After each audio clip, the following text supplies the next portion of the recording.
ಈ ಕಾರ್ಯಕ್ರಮ ಕೇವಲ ಎಜುಕೇಷನಲ್ ಉದ್ದೇಶಗಳಿಗಾಗಿ. ಇಲ್ಲಿ ಬರುವ ಯಾವುದೇ ಮಾಹಿತಿ ಹೂಡಿಕೆ ಸಲಹೆ ಆಗಿರುವುದಿಲ್ಲ. ಷೇರು ಮಾರುಕಟ್ಟೆ ಮತ್ತು ಇಕ್ವಿಟಿ ಸಂಬಂಧಿತ ಹೂಡಿಕೆಗಳು ಮಾರ್ಕೆಟ್ ರಿಸ್ಕ್ ಒಳಗೊಂಡಿರುತ್ತವೆ. ಹೂಡಿಕೆ ಮಾಡುವ ಮುನ್ನ ಸಂಪೂರ್ಣ ಅಧ್ಯಯನ ಮಾಡಿ ವಿವೇಚನೆ ಬಳಸಿ ಹೂಡಿಕೆ ಮಾಡಿ.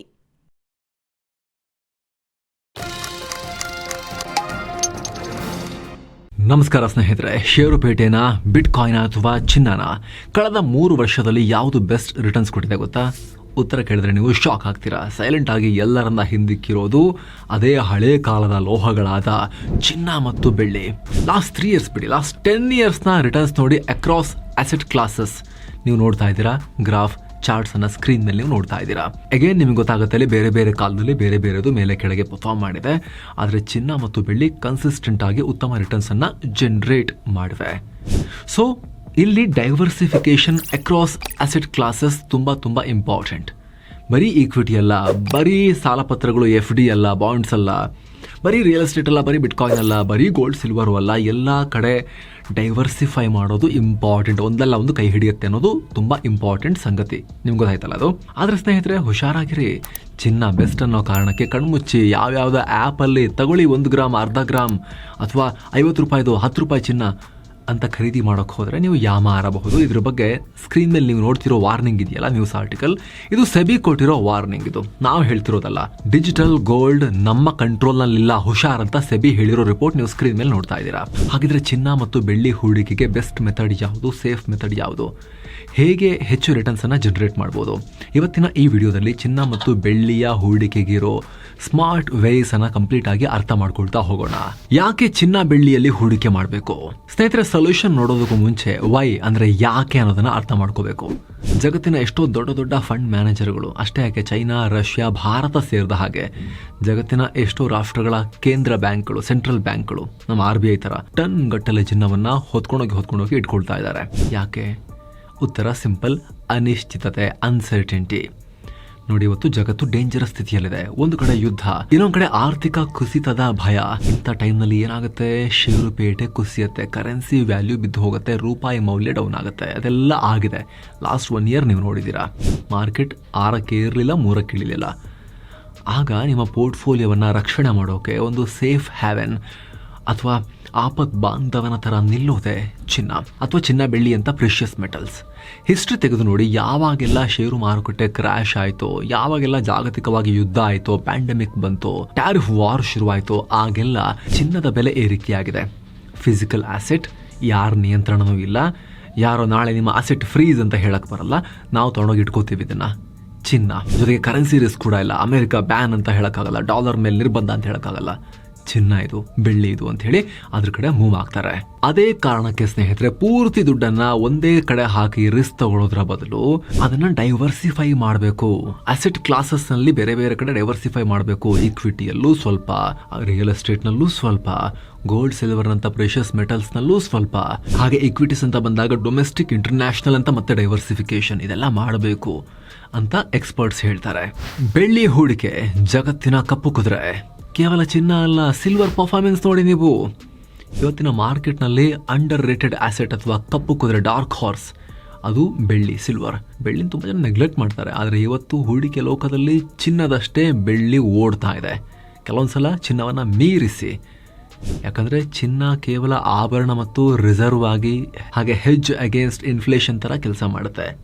ಆದರೆ ಬೆಳ್ಳಿ ಹಂಗಲ್ಲ, ಅದೊಂದು ಇಂಡಸ್ಟ್ರಿಯಲ್ ಮೆಟಲ್. ಸ್ವಲ್ಪ ಫ್ಯೂಚರ್ ಯೋಚನೆ ಮಾಡಿ. ಇಡೀ ಪ್ರಪಂಚ ಈಗ ಗ್ರೀನ್ ಎನರ್ಜಿ ಕಡೆಗೆ ಹೋಗ್ತಿದೆ. ಎಲೆಕ್ಟ್ರಿಕ್ ವೆಹಿಕಲ್ಸ್, EV ಕಾರುಗಳ ಬ್ಯಾಟ್ರಿ ಕನೆಕ್ಟರ್ಗಳಲ್ಲಿ ಬೆಳ್ಳಿ ಬೇಕೇ ಬೇಕು. ಸೋಲಾರ್ ಎನರ್ಜಿ ನೋಡಿ, ಸೋಲಾರ್ ಪ್ಯಾನಲ್ಗಳ ತಯಾರಿಕೆಯಲ್ಲಿ ಬೆಳ್ಳಿ ಇಲ್ಲದೆ ಕೆಲಸ ಆಗಲ್ಲ. 5G ಆ್ಯಂಡ್ ಎಲೆಕ್ಟ್ರಾನಿಕ್ಸ್ ನೋಡಿ, ನಾವು ಬಳಸೋ ಮೊಬೈಲ್ ಚಿಪ್ಸ್, 5G ಟವರ್ಸ್, ಪ್ರತಿಯೊಂದರಲ್ಲೂ ಬೆಳ್ಳಿಯ ಯೂಸೇಜ್ ಇದೆ. ಒಂದು ಕಡೆ ಗಣಿಗಳಿಂದ ಸಿಗೋ ಬೆಳ್ಳಿ ಪ್ರಮಾಣ ಡೌನ್ ಆಗ್ತಿದೆ, ಇನ್ನೊಂದು ಕಡೆ ಇಂಡಸ್ಟ್ರಿಯಲ್ ಡಿಮಾಂಡ್ ರಾಕೆಟ್ ವೇಗದಲ್ಲಿ ಮೇಲಕ್ಕೆ ಹೋಗ್ತಿದೆ. ಡಿಮಾಂಡ್ ಜಾಸ್ತಿ ಇದ್ದು ಸಪ್ಲೈ ಕಮ್ಮಿ ಆದರೆ ಏನಾಗುತ್ತೆ? ಬೆಲೆ ಏರಲೇಬೇಕಲ್ವಾ? ಹಾಗಾಗಿ ಎಷ್ಟೋ ಎಕ್ಸ್ಪರ್ಟ್ಸ್ ಪ್ರಕಾರ ಲಾಂಗ್ ಟರ್ಮ್ನಲ್ಲಿ ಚಿನ್ನ ನಿಮಗೆ ಸ್ಟೆಬಿಲಿಟಿ ಕೊಟ್ಟರೆ, ಬೆಳ್ಳಿ ನಿಮಗೆ ಮಲ್ಟಿ ಬ್ಯಾಗರ್ ಗ್ರೋತ್ ಕೊಡಬಹುದು ಅಂತ ಹೇಳ್ತಿದ್ದಾರೆ. ಹಾಗಾಗಿ ನಿಮ್ಮ ಪೋರ್ಟ್ಫೋಲಿಯೋದಲ್ಲಿ ಇವೆರಡರ ಕಾಂಬಿನೇಷನ್ ಬುದ್ಧಿವಂತಿಕೆ ಲಕ್ಷಣ. ಡಿಜಿಟಲ್ ಗೋಲ್ಡ್, ಸೆಬಿ ವಾರ್ನಿಂಗ್ ಏನು? ಚಿನ್ನ ಬೆಳ್ಳಿ ಒಳ್ಳೇದು ಅಂತ ಗೊತ್ತಾಯಿತು, ಇದನ್ನು ತಗೊಳ್ಳೋದು ಹೇಗೆ? ಇಲ್ಲೇ ತುಂಬ ಜನ ಯಾಮಾರೋದು. ಇವತ್ತು ಪ್ರತಿಯೊಬ್ಬರ ಕೈಯಲ್ಲೂ ಕೂಡ ಸ್ಮಾರ್ಟ್ ಫೋನ್ ಇದೆ. ಅದರಲ್ಲಿ ಪೇಮೆಂಟ್ ಆ್ಯಪ್ಗಳಾದ PhonePe, Google Pay, Paytm ಅಂತೆಲ್ಲ ಇವೆ. ಇವುಗಳನ್ನು ಓಪನ್ ಮಾಡಿದ್ರೆ ಸಾಕು, 100 ರೂಪಾಯಿಗೆ ಚಿನ್ನ ತಗೊಳ್ಳಿ, 1 ರೂಪಾಯಿಗೆ ಚಿನ್ನ ತಗೊಳ್ಳಿ ಅನ್ನೋ ಆ್ಯಡ್ ಬರುತ್ತೆ. ಇದನ್ನು ನಾವು ಡಿಜಿಟಲ್ ಗೋಲ್ಡ್ ಅಂತ ಕರಿತೀವಿ. ನೋಡೋಕೆ ತುಂಬ ಈಸಿ, ಅಂಗಡಿಗೆ ಹೋಗಬೇಕು ಅಂತಿಲ್ಲ, ಲಾಕರ್ ಬೇಕಿಲ್ಲ. ಆದರೆ ಹುಷಾರ್, ಇದ್ರ ಬಗ್ಗೆ ನಮ್ಮ ಮಾರ್ಕೆಟ್ ರೆಗ್ಯುಲೇಟರ್ ಆಗಿರೋ ಸೆಬಿ, ಅಂದರೆ securities and exchange board of India, ಒಂದು ಕ್ಲಿಯರ್ ಕಟ್ ವಾರ್ನಿಂಗ್ ಕೊಟ್ಟಿದೆ. ಅದೇನು, ಡಿಜಿಟಲ್ ಗೋಲ್ಡ್ ಅನ್ನೋದು ನಮ್ಮ ನಿಯಂತ್ರಣಕ್ಕೆ ಬರೋದೇ ಇಲ್ಲ, ನಾಟ್ ರೆಗ್ಯುಲೇಟೆಡ್ ಅಂತ. ಇದರ ಅರ್ಥ ಏನು ಗೊತ್ತಾ, ನೀವು ಷೇರುಪೇಟೆಯಲ್ಲಿ ದುಡ್ಡು ಹಾಕಿ ನಾಳೆ ಆ ಬ್ರೋಕರ್ ಓಡ್ ಹೋದರೆ ಸೆಬಿ ನಿಮ್ಮ ರಕ್ಷಣೆಗೆ ಬರುತ್ತೆ. ಬ್ಯಾಂಕ್ ಮುಳುಗಿದ್ರೆ RBI ಇದೆ, ಇನ್ಶೂರೆನ್ಸ್ನಲ್ಲಿ IRDAI ಇದೆ, ಮ್ಯೂಚುವಲ್ ಫಂಡ್ಗಳಲ್ಲಿ AMFI ಇದೆ. ಆದರೆ ಡಿಜಿಟಲ್ ಗೋಲ್ಡ್ ಇದೆಯಲ್ಲ, ಇದು ಶೇರ್ ಅಲ್ಲ, ಮ್ಯೂಚುವಲ್ ಫಂಡ್ ಅಲ್ಲ, ಕನಿಷ್ಠ ಪಕ್ಷ ಕಮೋಡಿಟಿ ಕೂಡ ಅಲ್ಲ. ಇದು ನೀವು ಆ್ಯಪ್ನಲ್ಲಿ ದುಡ್ಡು ಕೊಟ್ಟು ಚಿನ್ನ ತಗೋತೀರಾ, ಅವರದನ್ನು ಯಾವುದೋ ವಾಲ್ಟ್ ಅಥವಾ ಲಾಕರ್ನಲ್ಲಿ ಸೇಫ್ ಆಗಿ ಇಟ್ಟಿದ್ದೀವಿ ಅಂತ ಹೇಳ್ತಾರೆ. ಆದರೆ ಆ ವಾಲ್ಟನ್ನು ಯಾರೂ ಚೆಕ್ ಮಾಡಲ್ಲ, ಅದಕ್ಕೆ ವ್ಯವಸ್ಥೆ ಇಲ್ಲ. ಅಲ್ಲಿ ನಿಜವಾಗ್ಲೂ ನಿಮ್ಮ ಹೆಸರಲ್ಲಿ ಅಷ್ಟು ಚಿನ್ನ ಇಟ್ಟಿದ್ದಾರಾ, ಅದಕ್ಕೆ ಆಡಿಟ್ ಇದೆಯಾ? ಇಲ್ಲ. ಅವ್ರು ಹೇಳಿದ್ದನ್ನು ನೀವು ನಂಬ್ತೀರಂದರೆ ಅಷ್ಟೇ, ನಿಮ್ಮ ನಡುವೆ ಇರೋದದು, ಮಾರೋನು ತಗೊಳ್ಳೋನ ನಡುವೆ ಇರೋದದು, ಯಾವುದೇ ರೆಗ್ಯುಲೇಷನ್ ಇಲ್ಲ. ಇನ್ನೊಂದು ವಿಚಾರ, ನೀವು ಪೇಮೆಂಟ್ ಆ್ಯಪ್ಗಳಲ್ಲಿ ತಗೊಳ್ಳೋ ಚಿನ್ನವನ್ನು ಆ ಆ್ಯಪ್ನವರು ಮಾರಾಟ ಮಾಡ್ತಿರಲ್ಲ, ಅವರು ಕೇವಲ ಕಮಿಷನ್ ಏಜೆಂಟ್ಸ್ ಅಥವಾ ಮಧ್ಯವರ್ತಿಗಳಾಗಿರ್ತಾರೆ. ಅದರ ಹಿಂದೆ ಇರೋದು ಪ್ರೈವೇಟ್ ಕಂಪನಿಗಳು. ನಾಳೆ ಆ ಆ್ಯಪ್ ಡಿಲೀಟ್ ಆದರೆ ಅಥವಾ ಹಿಂದಿರೋ ಕಂಪನಿ ಮುಚ್ಚೋದ್ರೆ ನಿಮ್ಮ ದುಡ್ಡಿಗೆ ಏನು ಗ್ಯಾರಂಟಿ? ಸ್ಪಷ್ಟ ಇಲ್ಲ. ಯಾರನ್ನು ಕೇಳ್ತೀರಾ? ಸ್ಪಷ್ಟ ಇಲ್ಲ. ಅಷ್ಟೇ ಅಲ್ಲ, ಡಿಜಿಟಲ್ ಗೋಲ್ಡ್ ತಗೊಂಡಾಗ ನೀವು ಕಡ್ಡಾಯವಾಗಿ 3% GST ಕಟ್ಟಲೇಬೇಕು. ಕೊಂಡುಕೊಳ್ಳುವಾಗಲೂ ಕೂಡ ಲಾಸ್, ಸೇಫ್ಟಿನೂ ಡೌಟ್. ಹೀಗಿರಬೇಕಾದ್ರೆ ನಿಮ್ಮ ಕಷ್ಟದ ದುಡ್ಡನ್ನು ರಿಸ್ಕ್ಗೆ ಹಾಕೋದು ಬೇಕಾ? ಮತ್ತೊಂದು ಲಿಮಿಟ್ ಕೂಡ ಇದೆ. ಡಿಜಿಟಲ್ ಗೋಲ್ಡ್ ಪ್ಲಾಟ್ಫಾರ್ಮ್ ಸಾಮಾನ್ಯವಾಗಿ 2 ರಿಂದ 5 ಲಕ್ಷ ರೂಪಾಯಿಗಳ ತನಕ ಮಾತ್ರ ಅಲೌ ಮಾಡ್ತಾರೆ. ಅದರ ಮೇಲೆ ಆಗಬೇಕಂದ್ರೆ ಆಪ್ಷನ್ಸ್ ಕಮ್ಮಿ. ಸ್ಮಾಲ್ ಇನ್ವೆಸ್ಟರ್ಸ್ಗೆ ಓಕೆ, ಆದರೆ ಬಿಗ್ ಇನ್ವೆಸ್ಟರ್ಸ್ಗೆ ರೆಸ್ಟ್ರಿಕ್ಷನ್ ಇದೆ. ಹಾಗಂತ ಸೆಬಿ ಇದನ್ನ ಬ್ಯಾನ್ ಮಾಡಿದ್ಯಾ? ಬ್ಯಾನು ಕೂಡ ಮಾಡಿಲ್ಲ. ಸಿಂಪಲ್ ಆಗಿ ನಿಮ್ಮ ರಿಸ್ಕ್ ಅಂತ ಹೇಳಿ ಬಿಟ್ಬಿಟ್ಟಿದೆ. ಯಾವುದು? ಡಿಜಿಟಲ್ ಗೋಲ್ಡ್ ಅನ್ನ. ಫಿಸಿಕಲ್ ಗೋಲ್ಡ್ ಕೂಡ ಡೇಂಜರಾ? ಆನ್ಲೈನ್ ಸಹವಾಸ ಬೇಡ, ಹಳೆಯ ಕಾಲದ ರೀತಿನೇ ಅಂಗಡಿಗೆ ಹೋಗಿ ಶಾಪ್ ಮಾಡಿ ತಂದು ಮನೇಲಿ ಇಡ್ತೀವಿ ಬೀರುನಲ್ಲಿ ಅಂತ ನೀವು ಅನ್ಕೋಬಹುದು. ಆದ್ರೆ ಎಮೋಷನಲಿ ಫೈನ್, ಇದು ಗ್ರೇಟ್. ಕಣ್ಣ ಮುಂದೆನೆ ಚಿನ್ನ ಇರುತ್ತೆ, ಕಾನ್ಫಿಡೆನ್ಸ್ ಕೊಡುತ್ತೆ, ಗಿಫ್ಟ್ ಮಾಡ್ಬೋದು. ಬ್ಯಾಂಕ್ ಗೋಲ್ಡ್ ಲೋನ್ಗೂ ಕೂಡ ಯೂಸ್ ಆಗುತ್ತೆ. ನೋಟ್ ಬ್ಯಾನ್ ಥರ ಯಾರಾದ್ರ ಮೇಲೆ ಬ್ಯಾನ್ ಅಂತ ಹೇಳೋಕ್ಕಾಗೋದಿಲ್ಲ, ಯಾಕಂದರೆ ನಿಮ್ಮ ಕೈಲಿ ಫಿಸಿಕಲ್ ಚಿನ್ನ ಇರುತ್ತೆ, ಮೂವ್ ಮಾಡೋದು ಈಸಿ, ರೆಸ್ಟ್ರಿಕ್ಷನ್ಸ್ ಇರೋದಿಲ್ಲ. ಆದರೆ ಪ್ಯೂರ್ ಇನ್ವೆಸ್ಟ್ಮೆಂಟ್ ಅಂತ ಬಂದಾಗ ಇಲ್ಲೊಂದು ದೊಡ್ಡ ಎಡವಟ್ಟಾಗುತ್ತೆ. ಒಂದು ಪ್ರಾಕ್ಟಿಕಲ್ ಎಕ್ಸಾಂಪಲ್ ಕೊಟ್ಟು ಹೇಳ್ತೀವಿ ಕೇಳಿ. ಸಾಮಾನ್ಯವಾಗಿ ನಮ್ಮ ಮಧ್ಯಮ ವರ್ಗದ ತಂದೆ ತಾಯಿ ಏನು ಮಾಡ್ತಾರೆ, ಮಗಳ ಮದುವೆಗೆ ಅಂತ ಈಗಲೇ ಕೂಡಿಸಿಡೋಣ ಅಂತ ಮಗು ಹುಟ್ಟಿದಾಗಿನಿಂದಲೂ ಸಣ್ಣ ಸಣ್ಣ ತುಂಡಿನ ಚಿನ್ನಗಳನ್ನು ಮಾಡಿಸಿ ಇಡ್ತಾ ಬರ್ತಾರೆ. ಇಶಿ ಸಣ್ಣ ಉಂಗುರ, ಇಶಿ ಸಣ್ಣ ಕಿವಿದು ಎಲ್ಲ ಮಾಡಿಸ್ತಾ ಇಟ್ಕೊಳ್ತಾ ಬರ್ತಾರೆ. ವರ್ಷಕ್ಕೊಂದೊಂದು 2 ಚಿಕ್ಕ ತಗೊಳ್ತಾ ಬರ್ತಾರೆ. ಮದುವೆ ಬರೋದು 15-20 ವರ್ಷದ ನಂತರ. ಆಗ ನಿಮ್ಮ ಹಳೆಯ ಒಡವೆ ಡಿಸೈನ್ ನೋಡಿದ್ರೆ ಆ ಚಿಕ್ಕದು ಹಾಕಕ್ಕೆ ಆಗಲ್ಲ. ಆವಾಗ ದೊಡ್ಡ ನೆಕ್ಲೆಸ್ಸು, ದೊಡ್ಡ ಬಳೆ, ದೊಡ್ಡ ಚೈನು, ದೊಡ್ಡ ಕಿವಿ ಒಲೆ ಬೇಕಾಗುತ್ತೆ. ಏನು ಮಾಡ್ಬೇಕು ಅವಾಗ? ಅದೆಲ್ಲ ಕರಗಿಸ್ಬಿಟ್ಟು ಒಡವೆ ಅಂಗಡಿಗೆ ಕೊಟ್ಬಿಟ್ಟು ಆಮೇಲೆ ಅದನ್ನು ಎಕ್ಸ್ಚೇಂಜಿಗೆ ಕೊಟ್ಟು ಕರಗಿಸ್ಬಿಟ್ಟು ಮಾಡಿಸ್ಬೇಕಾಗತ್ತೆ. ಆವಾಗ ಲೆಕ್ಕಾಚಾರ ಏನಾಗುತ್ತೆ ನೋಡಿ, ಮ್ಯಾಥಮೆಟಿಕ್ಸ್ ಚೆಕ್ ಮಾಡಿ. ಆವಾಗ ಮೇಕಿಂಗ್ ಚಾರ್ಜಸ್, ನೀವು ಮೊದಲು ತಗೊಳ್ಳುವಾಗ ಪ್ರತಿಯೊಂದು ಪೀಸ್ ಮೇಲೂ ಕೂಡ 10-20% ಮೇಕಿಂಗ್ ಚಾರ್ಜಸ್ ಕೊಟ್ಟಿದ್ರಿ, ಗಾನ್, ವಾಪಸ್ ಸಿಗಲ್ಲ. ವೇಸ್ಟೇಜ್ ಆ್ಯಂಡ್ ಮೆಲ್ಟಿಂಗ್, ಅಂಗಡಿಯವರು ಹಳೆ ಚಿನ್ನವನ್ನು ತಗೋಬೇಕಾದ್ರೆ ಕರಗಿಸ್ತಾರೆ. ಕಲ್ಲು ಮಣ್ಣು ಅಂತ ಹೇಳಿ ವೇಸ್ಟೇಜ್ ಅಂತ ಕಟ್ ಮಾಡ್ತಾರೆ, ಅಲ್ಲೂ ಲಾಸ್. ಹಾಗೆ ಮತ್ತೆ ಹೊಸ ಮೇಕಿಂಗ್ ಚಾರ್ಜಸ್, ನಿಮ್ಮ ಮಕ್ಕಳಿಗೆ ಹೊಸ ಒಡವೆ ಮಾಡಿಸೋಕೆ ಮತ್ತೆ ಮೇಕಿಂಗ್ ಚಾರ್ಜಸ್ ಕೊಡಬೇಕು. ಅಂದರೆ ನೀವು ಕಷ್ಟಪಟ್ಟು ಕೂಡಿಸಿಟ್ಟ ದುಡ್ಡಲ್ಲಿ ಅರ್ಧ ಭಾಗ ಬರೀ ಮೇಕಿಂಗ್ ಚಾರ್ಜಸ್ ವೇಸ್ಟೇಜ್ನಲ್ಲಿ ಹೋಯಿತು. ಜೊತೆಗೆ ಮನೇಲಿ ಇಟ್ಟರೆ ಕಳ್ಳರ ಭಯ ಇರುತ್ತೆ, ಬ್ಯಾಂಕಲ್ಲಿ ಇಡ್ತೀವಂದರೆ ಆ ಲಾಕರ್ ಚಾರ್ಜಸ್ನ ಬಾಡಿಗೆ ಬೇರೆ ಇರುತ್ತೆ. Mutual fund and SIP strategy. ಸ್ನೇಹಿತರೆ, ಹಾಗಿದ್ರೆ ಚಿನ್ನ ಮತ್ತು ಬೆಳ್ಳಿ ಹೂಡಿಕೆಗೆ ರೆಗ್ಯುಲೇಟೆಡ್ ದಾರಿ ಯಾವುದಿದೆ? ಸೆಬಿ ರೆಗ್ಯುಲೇಟ್ ಮಾಡೋ ಪ್ರಾಡಕ್ಟ್ಸ್ ಯಾವುದಾದ್ರೂ ಇದೆಯಾ ಅಂತ ನೋಡಿದಾಗ ಕಣ್ಮುಂದೆ ಬರೋದು gold and silver mutual funds. ಮಾರ್ಕೆಟ್ನಲ್ಲಿ ಗೋಲ್ಡ್ ETF ಕೂಡ ಇದೆ. ಆದರೆ ETF ತಗೋಬೇಕು ಅಂದರೆ ನಿಮಗೆ ಡಿಮ್ಯಾಟ್ ಅಕೌಂಟ್ ಬೇಕೇ ಬೇಕು, ಬ್ರೋಕರೇಜ್ ಚಾರ್ಜಸ್ ಕೂಡ ಇರುತ್ತೆ. ಆದರೆ ಮ್ಯೂಚುವಲ್ ಫಂಡ್ ತುಂಬ ಸಿಂಪಲ್, ಯಾಕಂದರೆ ಸೆಬಿ ರೆಗ್ಯುಲೇಟೆಡ್ ಆ್ಯಂಡ್ ಸೇಫ್. ಇದು ಕಂಪ್ಲೀಟ್ ಆಗಿ ಸೆಬಿ ಕಂಟ್ರೋಲ್ನಲ್ಲಿರುತ್ತೆ. ಸೆಬಿ ಉತ್ತರದಾಯಿ ನಿಮಗೆ. ಇಲ್ಲಿ ಟ್ರಸ್ಟಿಗಳಿರ್ತಾರೆ, ಫಂಡ್ ಮ್ಯಾನೇಜರ್ಸ್ ಇರ್ತಾರೆ, ನಿಮ್ಮ ದುಡ್ಡನ್ನು ನಾವು ಸೇಫ್ ಮಾಡ್ತೀವಿ ಅಂತ ಹೇಳ್ತಾರೆ. ಅದಕ್ಕೊಂದು ಫ್ರೇಮ್ ವರ್ಕ್ ಇದೆ, ರೂಲ್ಸ್ ಇದೆ. ಹಾಗೆ ಅಫೋರ್ಡಬಲ್ ಆ್ಯಂಡ್ ಈಸಿ.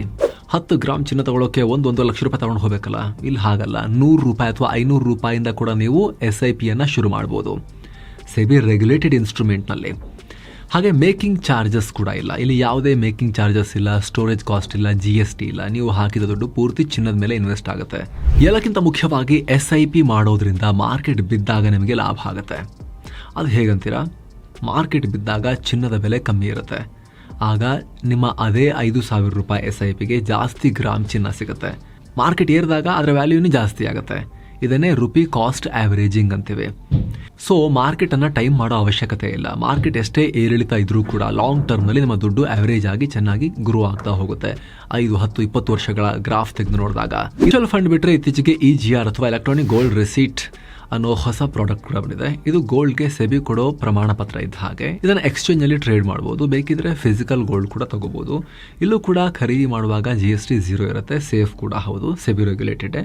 ಆದರೆ ಸದ್ಯಕ್ಕೆ ಇದರಲ್ಲಿ ಲಿಕ್ವಿಡಿಟಿ ಜಾಸ್ತಿ ಇಲ್ಲ. ಕೊಂಡ್ಕೊಳ್ಳೋರು ಮಾರೋರು ತುಂಬ ಕಮ್ಮಿ ಜನ ಇದ್ದಾರೆ. ಸೊ ತಗೊಂಡಿಟ್ಕೊಂಡ್ರೆ ಎಲ್ಲಿಗೂ ಹೋಗಲ್ಲ, ಇದು ಕಳ್ಕೊಳ್ಳೋ ಅಪಾಯ ಇಲ್ಲ. ಕೂಡಲೇ ಮಾರಬೇಕು ಅಂದರೆ ತಗೊಳಕ್ಕೆ ಅದೇ ಥರ ಜನ ಸಿಗೋದು ಕಮ್ಮಿ ಇರ್ಬೋದು, ಹೊಸ ಪ್ರಾಡಕ್ಟ್ ಆಗಿರೋದ್ರಿಂದ. ಏನು SGB ಸಾವರಿನ್ ಗೋಲ್ಡ್ ಬಾಂಡ್ ಅನ್ನೋ ಆಪ್ಷನ್ ಕೂಡ ಇದೆ. ಆದರೆ ಸದ್ಯಕ್ಕೆ ಅದರ ಹೊಸ ಸೀರೀಸ್ ಯಾವುದು ಗೌರ್ಮೆಂಟ್ ಅನೌನ್ಸ್ ಮಾಡ್ತಾ ಇಲ್ಲ. ಆಲ್ಮೋಸ್ಟ್ ಅದು ಮುಗಿದಂಗೆ ಹಳೆ ಬಾಂಡ್ಗಳು ಎಕ್ಸ್ಚೇಂಜ್ಗಳಲ್ಲಿ ಟ್ರೇಡ್ ಆಗ್ತಾ ಇರ್ತವೆ. ಅದು ಕೂಡ ತುಂಬ ದುಬಾರಿ ಪ್ರೀಮಿಯಂ ಪ್ರೈಸ್ಗೆ ಟ್ರೇಡ್ ಆಗ್ತಾ ಇದ್ದಾವೆ. ಅದನ್ನು ಕೂಡ ಆಸಕ್ತರು ಚೆಕ್ ಮಾಡ್ಕೋಬೋದು. ಸೊ ಸ್ನೇಹಿತರೆ, ಕಡೆಯದಾಗಿ ಇಷ್ಟೇ. ಮಗಳ ಮದುವೆಗೋ ಫ್ಯೂಚರ್ಗೋ ಅಂತ ಚಿನ್ನವನ್ನು ಸಣ್ಣ ಸಣ್ಣ ಪೀಸಸಲ್ಲಿ ಕೂಡಿಡೋ ಪ್ಲಾನ್ ಇದ್ದರೆ ಈ ಹೊಸ ಆಪ್ಷನನ್ನು ಗೋಲ್ಡ್ ಆ್ಯಂಡ್ ಸಿಲ್ವರ್ ಮ್ಯೂಚುವಲ್ ಫಂಡ್ನಂತಹ ಆಪ್ಷನ್ಗಳನ್ನು, ಸ್ಮಾರ್ಟ್ ಆಪ್ಷನ್ಸನ್ನು ನೀವು ಚೆಕ್ ಮಾಡ್ಬೋದು. 15 ವರ್ಷ ಫಿಸಿಕಲ್ ಗೋಲ್ಡ್ ತೊಗೊಂಡು ಲಾಕರ್ನಲ್ಲಿ ಇಟ್ಟು ಬರೀ ಚಾರ್ಜಸ್ ಅಂತ ಸುಮಾರು ಕಳ್ಕೊಳ್ಳೋದ್ರ ಬದಲು ಅದರ ಪೂರ್ಣ ಬೆನಿಫಿಟನ್ನು ಈ ಅಮೂಲ್ಯ ಲೋಹಗಳ ಮೇಲೆ, ಪ್ರೀಷಿಯಸ್ ಮೆಟಲ್ಸ್ ಮೇಲಿನ ಹೂಡಿಕೆಯಲ್ಲಿ ಫುಲ್ ಲಾಭವನ್ನು ಪಡ್ಕೊಳ್ಳೋಕ್ಕೆ ನೀವು ಗೋಲ್ಡ್ ಆ್ಯಂಡ್ ಸಿಲ್ವರ್ ಮ್ಯೂಚುವಲ್ ಫಂಡ್ನಂಥ ಪ್ರಾಡಕ್ಟ್ಗಳಲ್ಲಿ SIP ಮೂಲಕ ವೆಲ್ತ್ ಕ್ರಿಯೇಟ್ ಮಾಡೋದನ್ನು ಚೆಕ್ ಮಾಡ್ಬೋದು, ಕನ್ಸಿಡರ್ ಮಾಡ್ಬೋದು.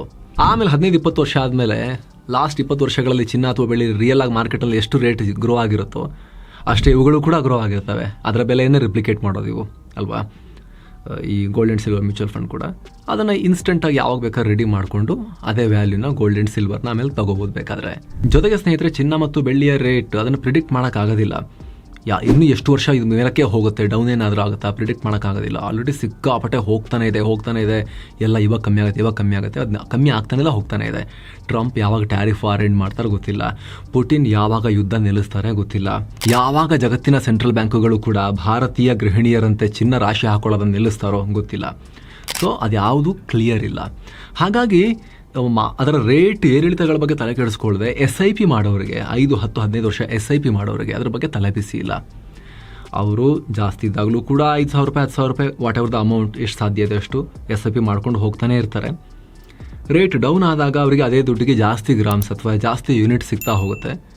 ರೇಟ್ ಮೇಲಕ್ಕೆ ಹೋಯ್ತು ಅಂತ ಹೇಳಿದ್ರೆ ಅವ್ರು ಆಲ್ರೆಡಿ ಖರೀದಿ ಮಾಡಿರೋ ಯೂನಿಟ್ಸ್ದು ರೇಟ್ ವ್ಯಾಲ್ಯೂ ಜಾಸ್ತಿ ಆಗ್ತಾ ಹೋಗ್ತಿರುತ್ತೆ, ರಿಟರ್ನ್ ಜಾಸ್ತಿ ಆಗ್ತಾ ಹೋಗ್ತಿರುತ್ತೆ. ರೂಪಿ ಕಾಸ್ಟ್ ಆವರೇಜಿಂಗ್ ಆವಾಗಲೇ ಹೇಳಿದ್ವಿ. So SIP is disciplined method.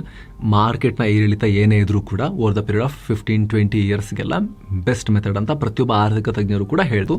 ಮತ್ತೆ ಭೇಟಿ ಆಗ್ತಿರೋಣ. ನಮಸ್ತೆ.